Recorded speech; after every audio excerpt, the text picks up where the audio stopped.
বড় big breaking news, সবচাইতে বড় খবরে চোখ রাখবো আপনাদের সামনে। ফের বিস্ফোরক ভরতপুরের বিধায়ক হুমায়ুন কবির। মুর্শিদাবাদ জেলার তৃণমূল কংগ্রেসের গোষ্ঠী কোন্দল প্রকাশ্যে 21শে জুলাইয়ের প্রস্তুতি সভা থেকে তৃণমূল কংগ্রেসের নেতৃত্বকে তথা জেলা সভাপতিকে সরাসরি আক্রমণ হুমায়ুন কবিরের। তিনি বললেন, গত 4 বছরে অনেক কিছু সহ্য করেছি, যদি মাথা ঠান্ডা না রাখি ভাঙড়ের মতো ঘটনা ঘটবে। সংযত না হলে পরিণতি খারাপ হবে। দলের একাংশকে হুঁশিয়ারি হুমায়ুন কবিরের। সরাসরি জেলা সভাপতিকে আক্রমণ। তিনি আরো বলেন, লোকসভা ভোটে নিজের ওয়ার্ডে 3 নম্বর হয়েছেন, কিন্তু ক্ষমতা আঁকড়ে থাকতে মরিয়া। এসবের মূল্যায়ন হওয়া উচিত। বিস্ফোরক হুমায়ুন কবির। অন্যদিকে মুর্শিদাবাদের জেলা তৃণমূল কংগ্রেস এবার নয়া সমীকরণের ইঙ্গিত। হুমায়ুন কবিরের পর এবার বিস্ফোরক বিধায়ক নিয়ামত শেখ। বিধায়ক নিয়ামত শেখ তিনি বলেন, অপমানিত হয়েছেন বলেই মন্তব্য করেছেন। হুমায়ুনের পাশে দাঁড়িয়ে মন্তব্য নিয়ামত শেখের। জেলা নেতৃত্বের পাশে বসেই হুমায়ুনের পাশে নিয়ামত শেখ। জেলার সভাপতি তথা বিধায়ক অপূর্ব সরকারকে আক্রমণ করেছিলেন বিধায়ক হুমায়ুন কবির। সেই বিষয় নিয়ে দুই নেতার মধ্যে বক্তব্য শোনাবো আপনাদের। দেখুন তেনারা কি বললেন। জ্বলন্ত প্রমাণ গতকাল মোহন মলের সামনে মিটিং এ দেখলাম, একটা যুব ব্যানারে 21শে জুলাইকে সার্থকতা এনে দেওয়ার জন্য, 21শে জুলাইয়ের প্রচার করার জন্য নবনির্বাচিত যুব সাংগঠনিক জেলা সভাপতি তিনি মোহন মলের ওখানে একটা ডাক দিয়েছিল। কোথাকারও মাদারের সভাপতি সেখানে যায়নি, একমাত্র ওই জেলার যুব সভাপতি এবং মাদারের সভাপতি শুধুমাত্র তাদের কলকাঠি নাড়ার জন্য এখানকার দুজন মাদারের সভাপতি সেখানে গিয়ে দাঁড়িয়ে বসে আছে। গায়ে মানে না আপনি মরুন। আর এই জেলার নেতাদের আমি পরিষ্কার করে বলছি, শুধু 21শে জুলাই 2025 পার হোক, আগামী 15ই আগস্ট আসুক, সেদিন থেকে শুরু করব। এই জেলার দুজন সভাপতিকে পরিষ্কার বলছি, ভরতপুরে কলকাঠি নাড়া বন্ধ করুন। ভরতপুরে কলকাঠি নাড়া বন্ধ না করলে 15ই আগস্ট থেকে অফিসিয়ালি ঘোষণা করব, কাঁদিতে কলকাঠি আমি নাড়তে শুরু করব। বহরমপুরে কলকাঠি নাড়তে আমি শুরু করব। বেলডাঙ্গাতেও কলকাঠি নাড়তে আমি শুরু করব। রেজিনগরও কলকাঠি নাড়তে আমি শুরু করব।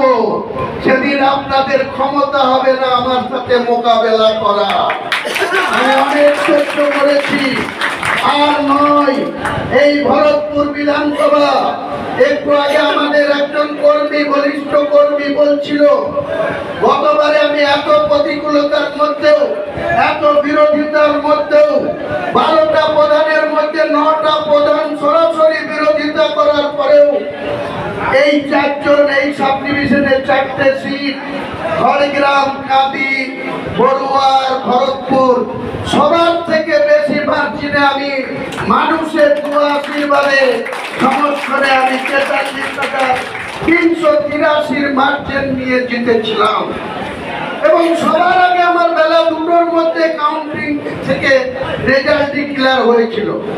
বড়ুয়ার তো রাত্রি 10টা লেগে গিয়েছিল, কাঁদির তো রাত্রি 8টা লেগে গিয়েছিল, খড়গ্রামেরও সন্ধ্যা 6টা বেজে গিয়েছিল। কিন্তু একই সময় গণনা শুরু হওয়ার পরেও বেলা 2টোর মধ্যে ভরতপুর বিধানসভার রেজাল্ট ইলেকশন কমিশনের পক্ষ থেকে ডিক্লেয়ার করে দেওয়া হয়েছিল। আমি 43,383 মার্জিন রেখে ইমন কল্যাণ মুখার্জির পদ্মফুলের প্রার্থীকে পরাজয় ঘটিয়ে 16 থেকে 21 এক্সিস্টিং যে এমএলএ ছিল কমলেশ চ্যাটার্জি হাত প্রতীকের, তাকে 3 নম্বরে ফেলে দিয়ে আমি কিন্তু নির্বাচিত হয়েছি।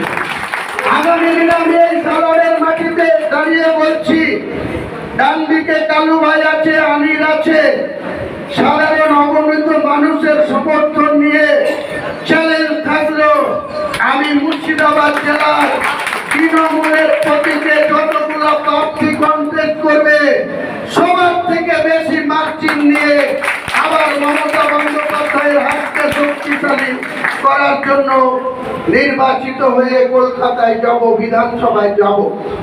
যত খুশি আপনারা বিরোধিতা শুরু করুন, সেই বিরোধিতার মাত্রাটা যেন বেশি না অতিক্রম করে। অতিক্রম করলে পরে তার পরিণতি কিন্তু খারাপ জায়গায় যাবে, সেটা আমি মনে প্রাণে চাই না। রাজনীতি করতে গিয়ে কাউকে খুন খারাপির মধ্যে আমি জড়াতে চাই না। আমি ন্যায়ের পক্ষ থেকে রাজনীতি করে এসেছি। 43 বছরের রাজনৈতিক জীবনে 30 বছর কংগ্রেস করেছি, বাকি জীবনটা এলোমেলো ভাবে চলেছে। 4 বছর 2021 সাল থেকে 2025 সাল 26-এ ইলেকশন তৃণমূলের বিধায়ক হিসাবে অনেক কিছু সহ্য করছি, অনেক কিছু লক্ষ্য করছি, কিন্তু মাথা ঠান্ডা রেখেছি। যদি মাথা ঠান্ডা না রাখি তাহলে সাঁইথিয়ার মতো ঘটনা ঘটবে, ভাঙড়ের মতো ঘটনা ঘটবে।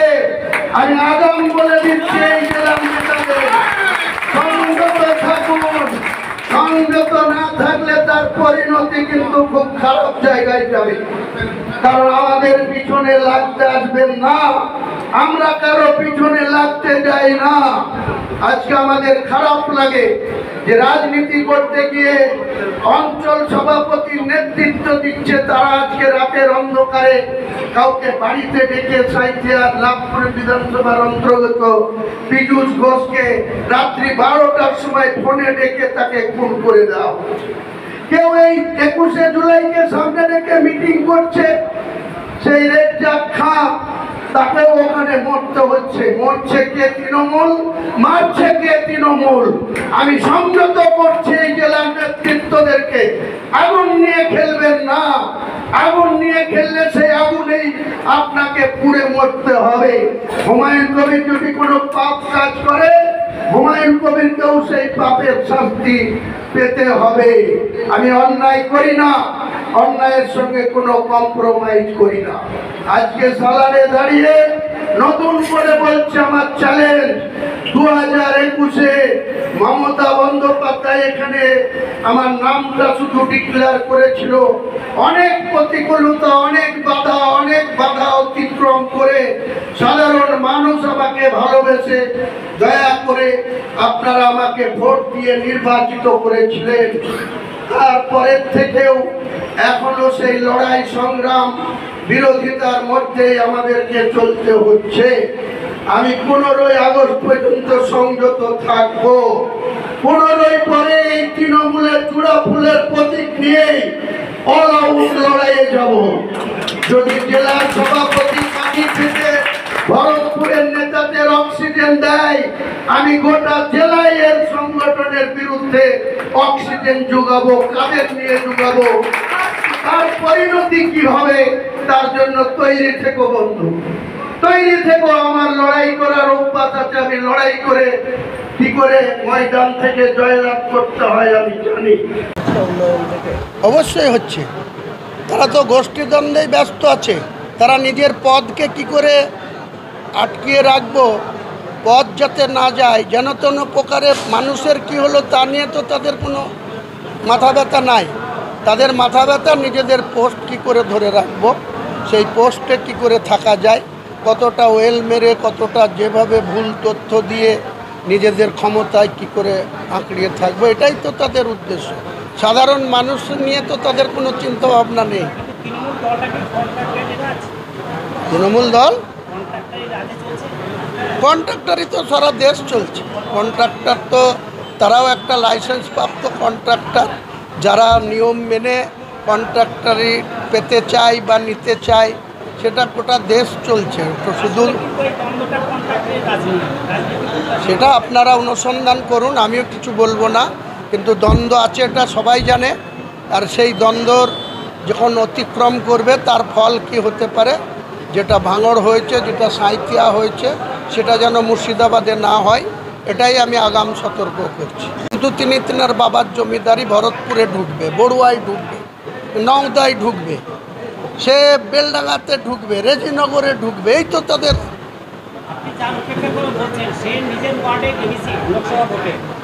এসবের মূল্যায়ন হওয়া উচিত। নিজে লোকসভাতে সে নিজে জেলার সভাপতির দায়িত্ব থেকে তার নিজের ওয়ার্ডে 3 নম্বর হয়েছে। 1 নম্বর কংগ্রেস, 2 নম্বর বিজেপি, 3 নম্বরও হয়েছে। তাহলে এসবের মূল্যায়ন আবার তারা পুরস্কৃত হচ্ছে, এই তো ব্যাপার। তা হুমায়ুন যেটা বলছে সেটা হচ্ছে যে 21শে জুলাইয়ের যুবর সমাবেশে ব্লক সভাপতি 2 জনকে নিয়েছে, তার যে বিধানসভা এলাকার 2 ব্লক সভাপতিকে নিয়ে আসা হয়েছে এবং তাকে চাপে রাখার জন্য। কেন এটা করা হচ্ছে তার জবাব তো হুমায়ুন দিয়েছে। হুমায়ুন জিজ্ঞেস করছে। হ্যাঁ, হুমায়ুন তো বলেছে সেটা, আর যেটা ঘটেছে সেটাই বলেছে। এখান থেকে আনা হয়েছে, তার সামনে বসিয়েছে, সেটা প্রত্যক্ষ সে নিজেই তো প্রমাণ। তা সেটাও অপমানিত হয়েছে বলেই তো বলেছে। ষড়যন্ত্র যেসব করছে সব ষড়যন্ত্র আমরা মেনে নেব না। ষড়যন্ত্র যেই হোক না কেন আমরা করতে চাই। আমি যতক্ষণ আছি আমি ছাড়ব না। এটা কি মনে করছেন যে হুমায়ুনের বিরুদ্ধে ষড়যন্ত্র হয়েছে? আপনিও মনে করছেন? 100 বার, নাহলে আসলেও আসবে কেন? ওর বিরুদ্ধে তো একটা চলছে ব্লক সভাপতি নিয়ে, সেখানে তাদেরকে নিয়ে এসে সামনে বসাচ্ছে, তারা সে অপমানিত হচ্ছে, তার জন্য করেছে। তো সেটা আমরা বেশি কিছু বলতে চাই না। তবে কোথাও গোষ্ঠীদ্বন্দ্ব নাই তা না, সমস্ত জায়গায় গোষ্ঠীদ্বন্দ্ব চলছে। এটা আজকে নয়, আমি চেয়ারম্যান হওয়ার পরে নয়, এটা অনেক আগে থেকেই চলছে। গোষ্ঠীদ্বন্দ্ব ভাঙতে হবে। গোষ্ঠীদ্বন্দ্ব রাখলে পরে আমাদের অসুবিধা আছে, দলের পক্ষ থেকে অসুবিধা আছে। হুমায়ুনদা অভিযোগ করছেন যে আপনি চেয়ারম্যান, আপনার ব্লকেও সেম করছে, একাধিক ব্লকে এই ধরনের ঘটনা ঘটে। সব ব্লক, কোনো ব্লক ছাড় নেই। এটি যদি আলাদাভাবে বসা যায় তাহলে মাইকে নয়, পুলিশের নয়, তাহলে সমস্ত জানা যাবে। এটা ঘটনা, এখানে যত লোক আছে সবাই জানে, ঠিক আছে? এটা সব জায়গায় যে গোষ্ঠীদ্বন্দ্ব চলছে, কন্টিনিউয়াসভাবে চলে যাচ্ছে, এটা কিন্তু চলেই আসছে। আমি কয়েকদিন হলো আমাকে দায়িত্ব দিয়েছে, আমার দায়িত্ব এখন পর্যন্ত কোন ফর্মুলায় কী করবো আমাকে এখন পর্যন্ত বলা হয়নি। তো যদি আমি যে কথা বলবো সেই কথা নিশ্চয়ই নেতৃত্বকে বলবো, এবং নেতৃত্ব যেভাবে চলতে বলবে, আমাদের নেত্রী মমতা বন্দ্যোপাধ্যায় এবং আমাদের অভিষেক মহাশয় যেভাবে বলবেন আমি নিশ্চয়ই সেভাবে বলবো। আমরা কাজ করব। কিন্তু গোষ্ঠীর দ্বন্দ্ব আমি আবেদন রাখবো, এই যে গোষ্ঠী তৈরি করছে যারা, তাদের বিষয়ে একটা চিন্তাভাবনা করে পদক্ষেপ নেওয়া উচিত।